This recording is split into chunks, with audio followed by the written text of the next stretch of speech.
Regardez la fresque de Fabulus, rehaussée de feuilles d'or, détruite.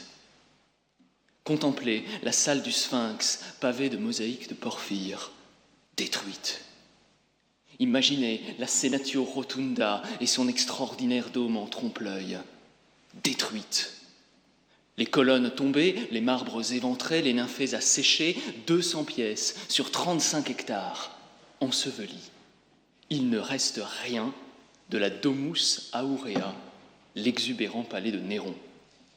Son coup, l'incendie de Rome qui lui a fait place nette. Le responsable, Néron, pyromane, juge Tacite. Son sort, la poussière. La cité a replacé ses citoyens dans la situation dans laquelle ils seraient s'ils n'avaient été spoliés. Et les millions de sesterces investis dans la demeure dorée partent à leur tour en fumée.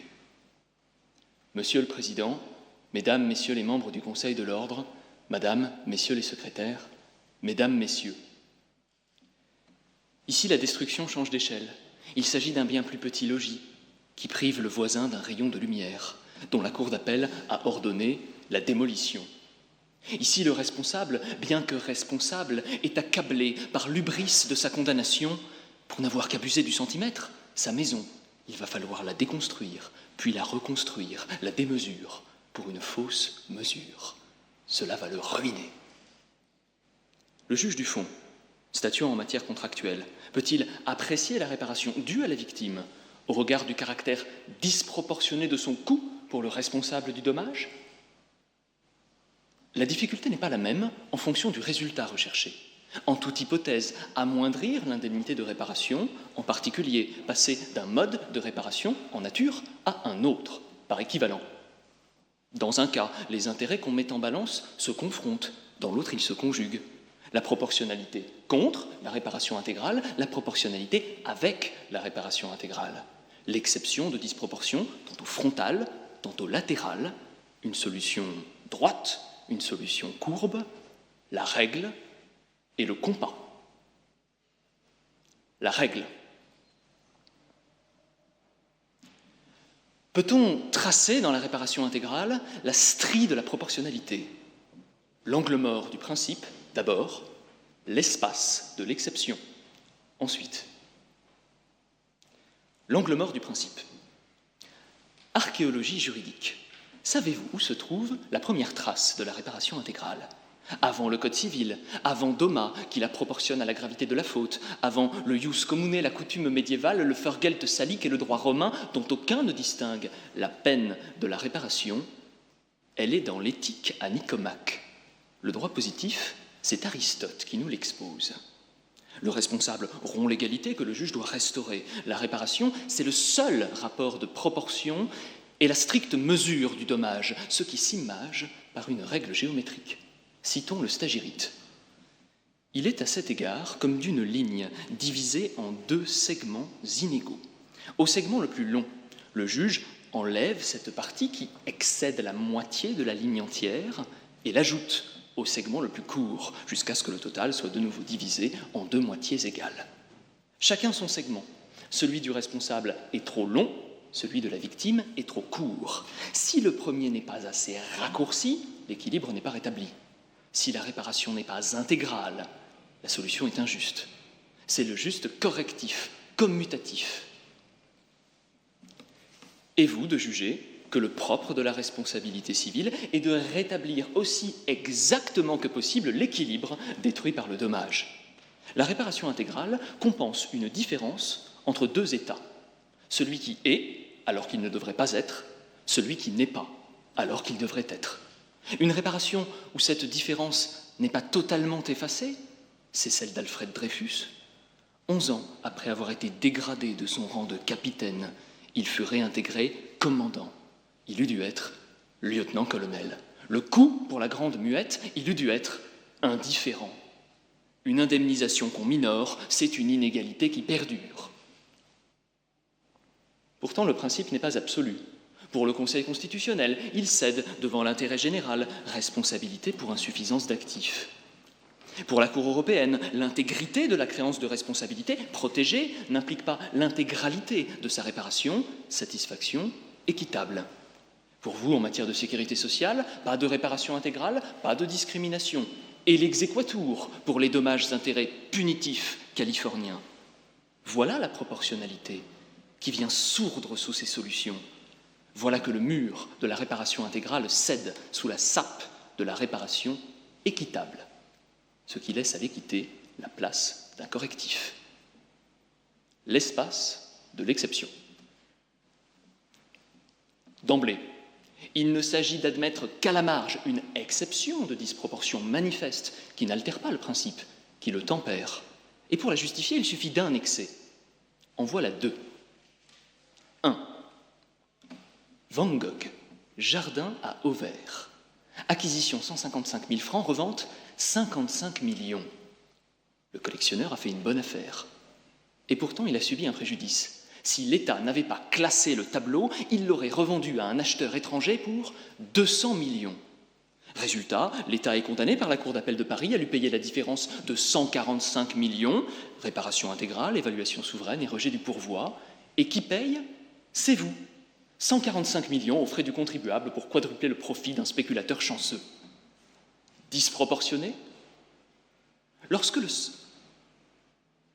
2, d'abord. 2. L'incidence professionnelle. Même faute, je l'ai renversé. Même dommage, il est mal tombé. Même victime. Un jour smicard, l'autre millionnaire. Pour Valjean, 25 000. Pour Madeleine, 5 millions. Disproportionné? Lorsque le sort rend son arrêt, chacun découvre son lot. La faute s'avère bénigne ou maligne, lucrative ou ruineuse. Les responsables ne sont pas égaux face au préjudice, fonction du hasard. Mais les victimes, elles, sont égales face aux responsables, et tous les responsables sont égaux face à l'aléa. Meilleure forme d'égalité que le lancer de dés. Attention à ce que vous faites, vous n'en maîtrisez pas les suites, c'est le message. Et l'effet combinatoire. Il rebondit sur l'intérêt général. D'un côté, ne pas dissuader l'initiative privée, ne pas dissiper l'argent public. De l'autre, devancer le désordre en incitant quiconque à la vigilance, pacifier le corps social en rendant à chacun son dû. L'intérêt général est équivoque, chaque intérêt particulier l'atteint à travers lui. Alors admettons un instant la proportionnalité. Selon quels critères? Le coût disproportionné n'est pas tout seul, il ressort d'un contraste. Avec quoi? Le peu d'intérêt qu'y trouve la victime? Parce que son intérêt pourrait se situer ailleurs que dans la réparation intégrale du préjudice que le juge lui a reconnu? Avec quoi alors? Les ressources du responsable? On afflige un indigent. C'est au juge de l'exécution qu'il faut le dire. Il n'est pas moins responsable, il est moins solvable. Avec quoi encore? Les conséquences prévisibles, comme en matière contractuelle, désuet parce qu'impraticable, et les possibilités de l'assurance, comme aux Pays-Bas, déresponsabilisant. Avec quoi, enfin? La gravité de la faute? Il est ici le sentiment de disproportion, une faute vénielle des dommages d'intérêt colossaux. Mais c'est l'histoire de la responsabilité, écartelée entre punition et réparation. La victime est au civil ce que le responsable est au pénal, le prisme, la focale, le sujet exclusif. Le juge pénal va-t-il apprécier la condamnation au regard de l'intérêt de la victime? Pourquoi le juge civil apprécierait-il la réparation au regard de l'intérêt du responsable? Le responsable que vous condamnez, vous ne le punissez pas. Pas de peine, pas de proportionnalité. Le montant de l'indemnité doit rester intact, on ne peut aller si frontalement, perpendiculairement contre le principe de réparation intégrale. Mais on peut en faire le tour, le compas. C'est se recentrer autour d'une alternative, lorsqu'elle est possible, entre la réparation en nature et la réparation par équivalent. Le coût disproportionné de l'une, pour le responsable, peut-il obliger le juge à lui préférer l'autre? Comment contourner la réparation en nature sans détourner la responsabilité? Le tour de l'exception, le retour du principe. Le tour de l'exception. Deux formes de restitutio in integrum, en nature, en argent. Il y a la cessation de l'illicite qui tarit la source du dommage en supprimant l'atteinte à l'intérêt violé. C'est gommer l'écrit qui diffame, effacer la marque qui contrefait, arracher l'enseigne qui concurrence, détruire l'immeuble qui empiète. Et il y a les dommages d'intérêt, qui indemnisent le préjudice qui découle de l'atteinte qui perdure. C'est payer la réputation entachée, solder le manque à gagner, monnayer la jouissance perdue, tarifer la vue obstruée. Deux manières concurrentes de replacer la victime dans la situation qui serait la sienne sans la faute. Le juge, pour choisir, est souverain. Pouvoir souverain. Vous lui donnez déjà la possibilité de procéder librement, en équité, à une pesée des intérêts en présence. Mais sans le dire, pas de critères, pas de contrôle, pas d'harmonie. Voulez-vous transposer ce désordre? Voulez-vous ordonner ce désordre? Transposer la solution qui existe en matière contractuelle, où l'article 1221 du Code civil énonce en substance que l'exécution en nature est de droit, sauf s'il existe une disproportion manifeste entre son coût pour le débiteur de bonne foi, son intérêt pour le créancier. Cette règle, vous l'avez appliquée le 6 juillet dernier aux dommages d'intérêt correspondant à la démolition-reconstruction d'un ouvrage. C'est le plafond rabaissé, la piscine rabotée, la servitude envahie. Pourquoi pas le plan d'urbanisme biffé? Pour les professeurs Vinet, Jourdain, Carval, rien ne s'oppose à l'analogie en matière contractuelle, extra-contractuelle, cohérence du système. C'est le projet de réforme de la responsabilité civile. C'est ainsi que l'on raisonne en Allemagne, en Autriche, en Italie, au Portugal, au Luxembourg. A fortiori, l'obligation du contractant, elle, est épaissie par son consentement, vitalisée par le droit du créancier à l'exécution en nature. Et pourtant, l'exception existe.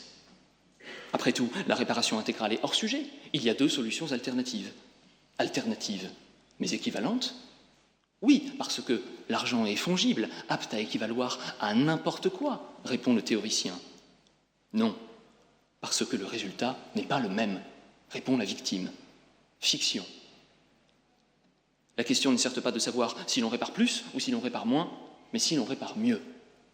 Le retour du principe. Les intérêts du responsable et de la victime sont antagonistes. Par un jeu de vases communicants, remplir l'un, c'est siphonner l'autre.